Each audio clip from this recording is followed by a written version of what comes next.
From the gothic, beast-infested city streets of Yharnam to the jagged crags of the Nightmare Frontier, Bloodborne is one of the most creative and, frankly, haunting games I've ever played. Who am I, you ask? Well, my name's James and I play video game. Mom! Go away! And here's what I think about Bloodborne. Now, in order to fully show you why I love this game, I'm going to start by giving you a brief synopsis. You are a hunter, one who slays the beasts of the night, and you've come to the old city of Yharnam seeking something called pale blood. After being given a blood transfusion by an old man, you are told that you were smart to come to Yharnam, a city known for its blood remedies, and are advised to visit the healing church to find that which you seek. After the brief exchange, you are sent out into the open world where, if you are a normal player like me, you will almost immediately be killed by this huge-ass intimidating werewolf. Now, this moment is brilliant for two reasons. Firstly, it teaches you that this game will not hold your hand, but rather let you go where you want to. And secondly, that this game is insanely difficult. Now, for some players, this difficulty may be an immediate turnoff and dissuade you from playing the game any further, but I implore you to see this game through. Not because it's about to get easier, because it's not. In fact, you will probably die hundreds of times throughout your adventure, but because your future victories will be so damn satisfying that it makes the struggle well worth it. Let me put it this way. In an easy game, one in which you rarely die and every boss is a breeze, there is a much weaker level of satisfaction to be had from doing anything. But in Bloodborne, a game at which you could be killed at any second, your personal stakes and investment are much greater, and there is a permeable weight given to every action that you take. This is perfectly embodied by each and every one of its gameplay systems, of which I'll cover the main three: character interactions, environmental exploration, and combat. Now, when it comes to characters, this game boasts a range, if rather small, of very interesting NPCs that you get to speak to and interact with, and what you say to them can influence the rest of their lives. Particularly once you reach the Odin Chapel, which serves as a safe haven for characters during the hunt, and where you can tell NPCs to go to stay safe. Now, the most notable aspect of this system is that certain people you save will, out of the goodness of their hearts, draw their own blood and give it to you in thanks. This blood serves as incredibly handy extra health potions that also give you buffs. Also, if you inform a particular character of the chapel's whereabouts, you will find, upon your return to the hallowed buildings, that one of the citizens that you saved is missing. Now, it quickly becomes clear that this man is actually a beast in disguise who is eating the other inhabitants, and that it is all your fault. However, you don't have to tell the man about the chapel at all. Rather, you could kill him where you initially meet him, thereby saving all of the inhabitants, for now at least. Then again, you might never even meet this character in the first place, which brings me to the second concept that's brilliantly given weight by Bloodborne's system of risks and rewards, which is environmental exploration. Now, environmental exploration in Bloodborne, or as I like to call it, guided open-world exploration, is just that. The player is fully free to explore every area that they can reach within the created environment. This means that while you can't scale every hill and building, the sandbox that you're given to play around in is already so sprawling that it really won't matter. And the world is filled with so many hidden nooks and crannies that you'll never be in want of some new place to explore. Additionally, this exploration, coupled with the lethality of enemies, creates tension, for the player never knows what dangerous fiend might be lurking around every corner, waiting to strike at an unwary hunter. And so this serves to make you examine your surroundings every time you enter a new space, which is great for several reasons. First, it encourages you to take in the game's aesthetic environments, which is a pleasure in and of itself due to the stunning graphics, beautiful gothic architecture, and just generally really cool art style. Additionally, it forces the player to slow down a bit and learn to spot potential traps, strong enemies, and other such hazards in the upcoming zone. And finally, it allows the player to scan around visually for the telltale glimmer of treasure or loot, which can give the player a physical goal or objective to strive for in that particular area.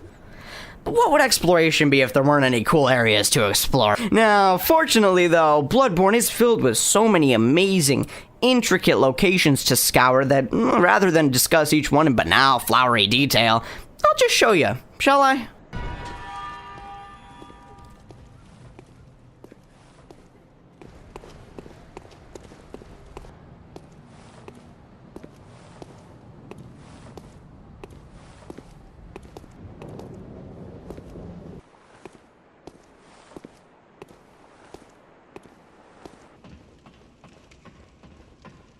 Now, I previously mentioned how deadly the enemies are, but did I mention how freaking cool they look?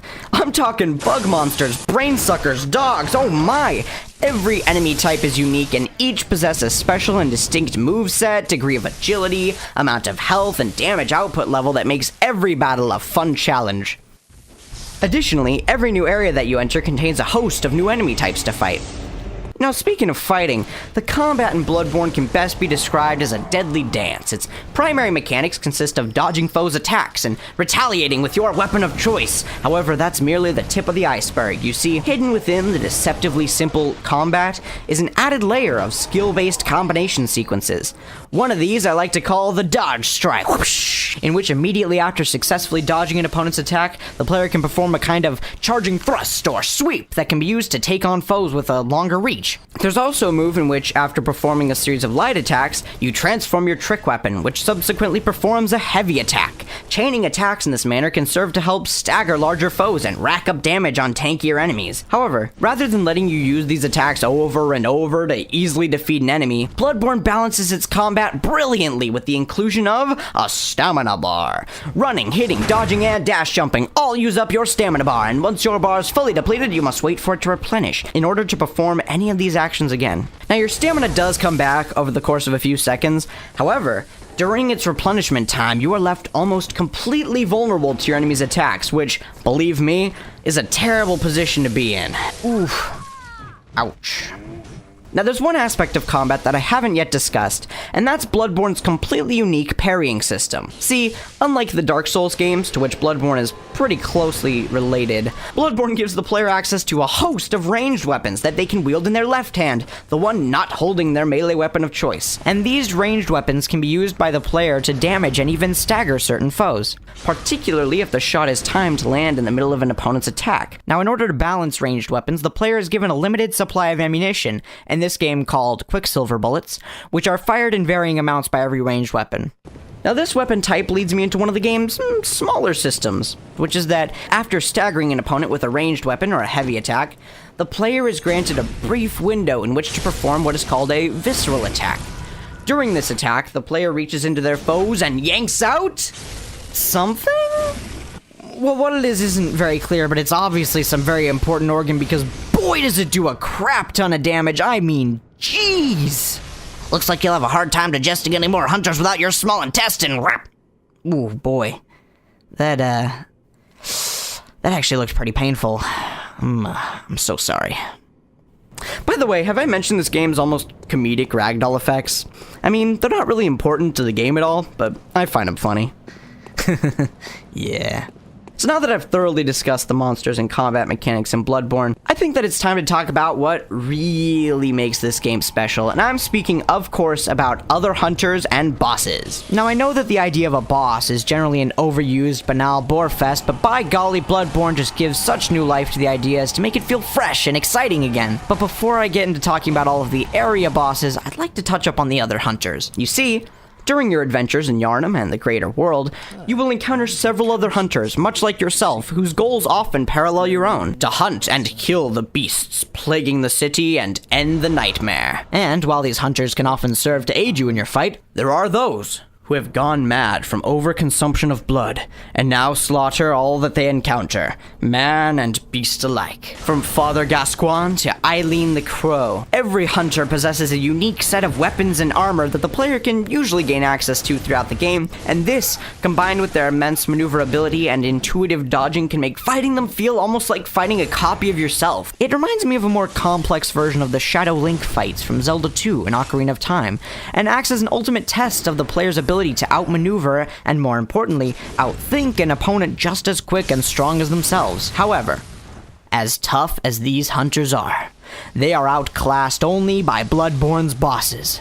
Generally huge, hulking, grotesque creatures, the bosses in Bloodborne put every skill that the player has learned and practiced to the test. With their massive strength, large amount of health, multiple phases, and quick organic attack patterns, fighting the bosses in Bloodborne possesses a real weight to it that keeps the players on their toes and rapidly switching attack strategies in the hope of finding some barely perceptible weakness, be it a vulnerability to lightning attacks, a difficulty in turning around, or perhaps even simply a slight telegraphing of an attack that they're about to use, as in the case of Murgo's Wet Nurse, which might leave them vulnerable to a counterattack immediately after. Fighting bosses in Bloodborne is all about understanding exactly when to seize an opening to strike and when to hang back. Now, of course, there are some bosses that pull some ranged bullshit. I'm looking at you, amygdala, stupid freaking lasers. But, no matter how stupid unfair a boss might be, they are always killable, and the satisfaction that you get from taking out a beast who's been plaguing you since 2 in the morning and knowing that it was all thanks to your own skill and raw determination is truly a satisfaction like no other. Of course, there are some bosses that can feel simply too hard to tackle alone, and that's where Bloodborne's online system comes into play. Early in the game, you acquire an item called the Beckoning Bell, and with this item you can summon up to 2 fellow players to your aid. Of course, there are numerous times where this can be useful, however, as the bell uses up a limited currency you acquire called Insight, I've found that it's best to only attempt to summon players when truly necessary, and it should be noted that there are several bosses, such as Rom the Vacuous Spider, who I only beat with the help of fellow players, and that the victory felt hardly less satisfying, as I had still finally beaten a foe who I'd been struggling with for days. At this time, I'd like to point out that Bloodborne isn't perfect. And in fact, 2 of my biggest gripes about the game pertain to its summoning system. The first and foremost being how long you have to wait for a friendly player to arrive. Now, I understand that it's been a while since the game originally came out, but it is so frustrating to have to wait 10 minutes for an ally to arrive so that you can finally fight that boss together. I mean, sometimes an ally never shows up. And it's in these times that I wish the game had a system built in that made it so that if no real players are successfully summoned within, I don't know, a minute or so, an NPC hunter would arrive to lend a helping hand. I mean, the game already has designated spots where old hunters can be summoned through the use of the Old Hunter's Bell, so it's not a stretch to think that they could have fairly easily expanded upon that concept a little. However, it should be noted that this complaint is rather trivial when set adjacent to my second major issue with the summoning system, which is that hostile players can be summoned into your game by these infernal hooded bell-ringing bimbos. Now, this is the main aspect of the game about which I feel conflicted the most often. You see, on one hand, I usually find a random encounter with an equally skilled hunter to be a rather pleasant challenge. A deadly dodging dance with clashing blades and parrying shots trying to anticipate your foe's next move. Oh, it's so good! It's a real adrenaline rush, and it's a really sweet experience. Especially when it is begun with an exchange of honorable cordial bows. How do you do, fair sir? Let's fight. However, when you're so close to the next campfire or checkpoint that you can almost feel its heat, and you see that dreadful message pop up on screen before getting your ass whooped by some ridiculously experienced Bloodborne player who's obviously toying with you for sport before finishing you off, which causes you to drop all of your blood echoes. It's so frustrating that it just makes you wanna... Now, I should probably tell you about blood echoes. Well, to put it simply, when you defeat an enemy or monster, you are given these things called blood echoes, which serve as both experience points and Bloodborne's primary currency. Now, as a currency, they are used to purchase pretty much everything that an adventuring hunter might need, including blood vials, aka every other game's health potion, quicksilver bullets, range/melee weapons, armor sets which boost defensive stats and change the player's aesthetic appearance, and much more, including Molotov cocktails?